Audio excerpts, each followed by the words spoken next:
Hello and welcome to I Can't Say It Day 293. We are nearing the end of October, meaning tomorrow is October 31st, Halloween.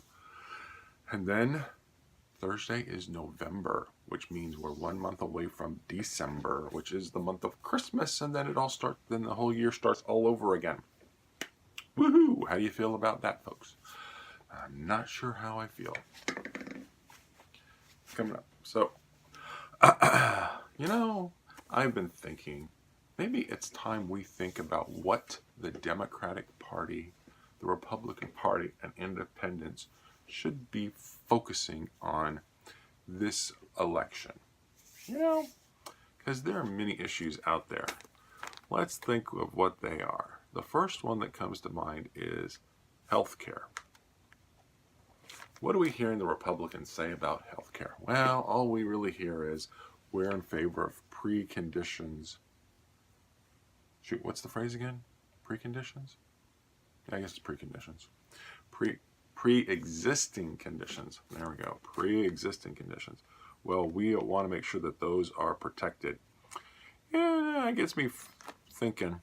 So what else are they for? Are they just for covering pre-existing conditions? But the Republican Party, last time I checked, was about repealing Obamacare and replacing it with an imaginary plan which does not yet exist. So you gotta understand that I don't quite believe what the Republicans are saying about healthcare. This is an issue that is important to Americans. And as we get older, Americans are going to care about, being taken care of when they need to go to the hospital.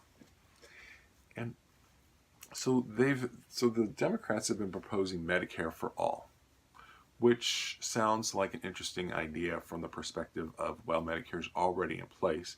Just expand it so that it can apply to a greater set of people. So on the face of it, the idea to me sounds great. Question is, can the medical industry survive if more people are covered by Medicare and Medicaid? And I don't know the answer to that question. All I know is that in this day and age, in the world we live in, there are places where people can go to a doctor and get care so that they can keep on living their lives. And we live in a country where whether you get insurance is based on whether you can get it through your job or whether you can purchase it on your own through the individual marketplace. Question is that the best solution? Now, I think that the reason why we keep the system we have is because the medical industry keeps reaping profits from the current system that we have. Because that strikes me as the only reason why our medical system hasn't changed. In fact, it used to be different. It used to be, you were covered, your employer made payments to the medical providers. At least I think that's the way it was back in the 50s and 60s. And it's another thing you got to do some research on. But the question is, what do we do going forward? I mean, if people are filing bankruptcy because they can't make their medical bills, what kind of life is that for those people? Is the fact that the hospital can't get its money, is that what's most important to all of us? And dude, if all these people are filing bankruptcy, the hospital is not getting their money anyway. How do the hospitals handle such situations? How are the hospitals and the medical providers, how are they surviving? I'd be interested to hear what their solutions are to the problem. Because long ago, I thought, I don't think it makes sense to tie medical insurance to employers.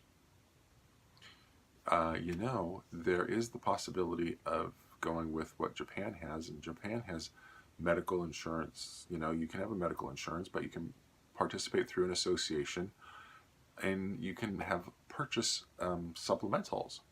So what if you got your your basic health insurance, through the government, but then you had the opportunity to buy up additional insurances because you had more money so that you could have better coverage. I would think that would be perfectly fine. I don't know if that's Medicare or not. Again, what's the issues that our politicians have to wrestle with are things that we have no idea about. And I'm going to guess that they don't know either.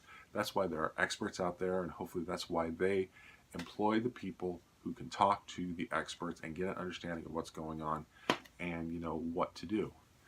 So so you can understand the frustration of an ordinary American like me who's trying to figure out which party to support, which person to support, which policy to support. It is not aggravating. It is, you gotta wonder how much thought is going into these issues by our representatives. That's all I'm saying. So healthcare, right there, a big issue. Republicans are not strong on it. The Republicans are weak on that. The Democrats, Medicare for all sounds great, and that could be appealing to their base, but I'm not sure that's the best plan.